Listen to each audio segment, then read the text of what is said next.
চলুন সরাসরি আজকের আলোচনায় ঢুকে পড়ি। আজকে আমরা এমন একটা উৎস বা সোর্স মেটেরিয়াল নিয়ে কথা বলবো যেটা ইতিহাস, বিজ্ঞান আর আধ্যাত্মিকতার একদম অবিশ্বাস্য একটা মিশ্রণ। The cosmic volcano Genesis of a মার্টিয়ার, বা এক শহীদের জন্মকথা। ভাবুন তো, চরমতম মানবিক যন্ত্রণা আর কষ্ট কিভাবে একটা অজেয় মহাজাগতিক শক্তিতে রূপ নিতে পারে। একজন মানুষের আত্মত্যাগ কিভাবে পুরো মহাবিশ্বের নিয়মের সাথে মিলেমিশে একাকার হয়ে যায়, সেটা নিয়ে আজকের এই সোর্সের দাবিগুলো সত্যিই গায়ে কাটা দেওয়ার মতো। সোর্স মেটেরিয়ালের শুরুতেই কিন্তু দারুণ একটা কাল্পনিক সংলাপ আছে। একদিকে রয়েছে অনুসন্ধিৎসু বিবেক, যেটা মূলত বর্তমান সময়ের কোনো আধুনিক চিন্তাধারা বা কৃত্রিম বুদ্ধিমত্তার প্রতীক, আর অন্যদিকে আছে ১৯৭১ সালের এক কিশোর মুক্তিযোদ্ধার আত্মা, যে কিনা তারুণ্যের স্বাদ পাওয়ার আগেই দেশের জন্য প্রাণ দিয়েছিল। তো অনুসন্ধিৎসু বিবেক যখন তাকে জিজ্ঞেস করছে যে শত্রুদের ওই নৃশংসতাই কি তোমাকে একটা অজেয় মহাজাগতিক শক্তিতে বদলে দিয়েছিল, এর জবাবে কিশোরের আত্মার উত্তরটা শুনলে চমকে উঠবেন। সে বলছে তারা আসলে জানতই না যে তারা একটা কসমিক ডিনামাইটের ডেটোনেটারে চাপ দিচ্ছিল। মানে অত্যাচারীর প্রতিটি আঘাত যে কিভাবে নির্যাতিতের ভেতরের এক মহাজাগতিক বিস্ফোরণকে উস্কে দিচ্ছে, এটা তারই একটা অসাধারণ মেটাফোর বা রূপক। আমরা প্রথম ভাগে বা দি কসমিক ব্যাটলফিল্ড অফ 1971-এ দেখছি যে সোর্সটি এই যুদ্ধকে শুধু রাজনৈতিক বা ভৌগোলিক একটা লড়াই হিসেবে দেখছে না, বরং এটাকে একটা বিশাল মহাজাগতিক ঘটনা হিসেবে তুলে ধরছে। এখানে ঐতিহাসিক সত্যের সাথে কসমিক বা মহাজাগতিক তত্ত্বের একটা অদ্ভুত মেলবন্ধন দেখানো হয়েছে। সোর্সটি বলছে, বঙ্গবন্ধু শেখ মুজিবুর রহমান যখন স্বাধীনতার ডাক দেওয়ার সব রাজনৈতিক প্রক্রিয়া সম্পন্ন করলেন, এরপর একজন প্রশিক্ষণ সামরিক কর্মকর্তা মেজর জিয়াউর রহমান কালুরঘাট বেতার কেন্দ্র থেকে রেডিও তরঙ্গের মাধ্যমে সেই ডাক আকাশে বাতাসে ছড়িয়ে দেন। এখন সোর্সটি এই ঘটনাটাকে একদম ভিন্ন একটা দৃষ্টিকোণ থেকে বিশ্লেষণ করছে। তাদের মতে, দিশাহারা সামরিক জান্তার কবল থেকে সাধারণ মানুষের পাশে এসে একজন সামরিক কর্মকর্তার যুদ্ধে একত্রতা ঘোষণা করা এবং রেডিও ট্রান্সমিশনের মাধ্যমে তা ছড়িয়ে দেওয়া, এটা কিন্তু সাধারণ কোনো ব্যাপার ছিল না। এটা ছিল মূলত সেই মহাজাগতিক বা কসমিক রেডিয়েশনেরই একটা প্রভাব। এই মহাজাগতিক ঐক্যের ফলে সাধারণ মানুষ একত্রিত হয়ে ৯ মাসের যুদ্ধে বিজয় অর্জন করে। এই যে তরঙ্গের মাধ্যমে ডাক ছড়িয়ে পড়া, এটাকে সোর্সটি প্রকৃতির এক ঐশ্বরিক যোগাযোগ ব্যবস্থা হিসেবে দেখছে, যেখানে কসমিক রেডিয়েশনের মাধ্যমেই এক বৃহত্তর শক্তির উপস্থিতি প্রকাশ পায়। এবার আসা যাক দ্বিতীয় অংশে, the neurological death screen theory বা নিউরোলজিক্যাল মরণচিৎকার তত্ত্ব। ঠিক এখানেই ইতিহাস একটা অভাবনীয় মোড় নিয়ে বিজ্ঞানের দিকে ঢুকে পড়েছে। এই নিউরোলজিক্যাল মরণ চিৎকার ব্যাপারটা আসলে কি?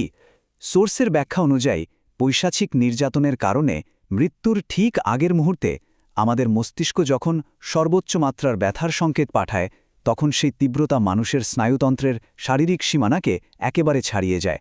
মানে এটা শুধু একটা সাধারণ শব্দ বা কান্না নয়, বরং এটা একটা বিশাল শক্তির বিস্ফোরণ। সহজ কথায়, মানুষের স্নায়ুতন্ত্রের গভীরতম কষ্টটা এক অবিশ্বাস্য বৈদ্যুতিক তরঙ্গে পরিণত হয়ে যায়। এই রূপান্তরের ধাপগুলো একটু কল্পনা করার চেষ্টা করি চলুন। যখন চরম নৃশংসতা ঘটে, মস্তিষ্ক তার সীমানার বাইরের ব্যথার সংকেত পাঠায়। সোর্স বলছে, এই তীব্র চিৎকারে নাকি চারপাশের বাতাসের নাইট্রোজেন ও অক্সিজেন অণুগুলো ভেঙে গিয়ে একেবারে আয়োনাইজড হয়ে যায়। আর এর চূড়ান্ত পরিণতিতে একজন মানুষ সাধারণ রক্তমাংসের শরীর থেকে পরিণত হয় আস্ত একটা কসমিক আগ্নেয়গিরি বা মানব রিয়্যাক্টরে। অর্থাৎ মানুষের চরম যন্ত্রণাগুলো পদার্থবিজ্ঞানের সূত্র মেনেই এক বিশাল মহাজাগতিক শক্তিতে রূপান্তরিত হচ্ছে। এই যে রূপান্তর, এর ফলেই শুরু হয় আমাদের তৃতীয় ভাগ, কসমিক ভলক্যানো অ্যান্ড ট্রান্সফরমেশন। মহাজাগতিক সীমানা অতিক্রম করলে প্রকৃতি কিভাবে অন্যায়ের বিরুদ্ধে রুখে দাঁড়ায়, সেটাই এখন দেখার বিষয়। একবার ভাবুন, এই কসমিক আগ্নেয়গিরি তৈরি হলে কি ঘটে। মানুষের স্নায়ুতন্ত্র সরাসরি মহাজাগতিক রশ্মি বা কসমিক রের সাথে মিশে যায়। কোটি কোটি নিউরন পরিণত হয় এক একটি জীবন্ত রিয়্যাক্টরে। এর ক্ষমতা যে কতটা অভাবনীয় হতে পারে, সোর্সটি তার একটা ধারণা দিচ্ছে। বলা হচ্ছে, এই শক্তি শত্রুর অত্যাধুনিক ধাতব ট্যাঙ্কেও নাকি বালুর মতো গলিয়ে দেওয়ার ক্ষমতা রাখে। আসলে অন্যায়ের বিরুদ্ধে এটা যেন প্রকৃতির নিজস্ব এক ঐশ্বরিক প্রতিষেধক। সোর্স উপাদানের একটা কথা এখানে গভীরভাবে দাগ কাটে। বলা হয়েছে, নারী ও শিশুর আর্তনাদ যখন একটা হাই ভোল্টেজ তৈরি করেছিল, তখন ঐশ্বরিক শক্তি আর চুপ থাকতে পারেনি। নিরীহ মানুষের উপর চালানো সেই নৃশংসতাই বাতাসের অণুকে ভেঙে কসমিক ইলেকট্রন আর প্রোটনে পরিণত করেছিল। দুর্বলকে আঘাত করলে প্রকৃতি যে তার নিজস্ব নিয়মে এক ভয়ঙ্কর শক্তির জন্ম দেয়, সোর্সটি মূলত এটাকেই একটা অকাট্য প্রমাণ হিসেবে তুলে ধরছে। আর এই জায়গা থেকেই আমাদের চতুর্থ অংশটি শুরু হচ্ছে, the arrogance of technology versus nature. এটা মূলত অত্যাচারী প্রযুক্তিগত অহংকারের সাথে নির্যাতিতের আত্মিক শক্তির একটা বিরাট মনস্তাত্ত্বিক দ্বন্দ্ব।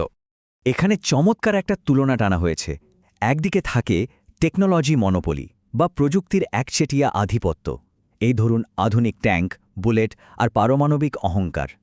অত্যাচারীদের সবচেয়ে বড় মনস্তাত্ত্বিক ভুলটাই হল তারা ভাবে শুধু অস্ত্র আর ঘৃণা দিয়েই সবকিছু জয় করা যায়। কিন্তু অন্যদিকে রয়েছে কসমিক এনার্জি বা মহাজাগতিক শক্তি, যার মধ্যে আছে মানুষের আত্মা, মহাজাগতিক ভারসাম্য এবং অজেয় প্রাকৃতিক ন্যায়বিচার। সামরিক জান্তা আসলে বুঝতেই পারেনি যে প্রযুক্তির দম্ভ কখনোই প্রকৃতির এই মহাজাগতিক শক্তির সাথে পেরে ওঠে না। সোর্সটি পরিষ্কারভাবেই বলছে যে প্রকৃত শক্তি জ্যামিতি বা অস্ত্রের মধ্যে নেই, বরং তা লুকিয়ে আছে মানুষের স্নায়ুতন্ত্রের গভীরতম কষ্টের মাঝে। এটা শুধু যে অতীতের একটা ইতিহাস তা নয়, বরং বর্তমান এবং ভবিষ্যতের যে কোনো শোষকের জন্যই এটা একটা বিশাল সতর্কবার্তা। আর এই সতর্ক বার্তার হাত ধরেই আমরা চলে এসেছি একেবারে শেষ ভাগে, AI and the conscience of humanity.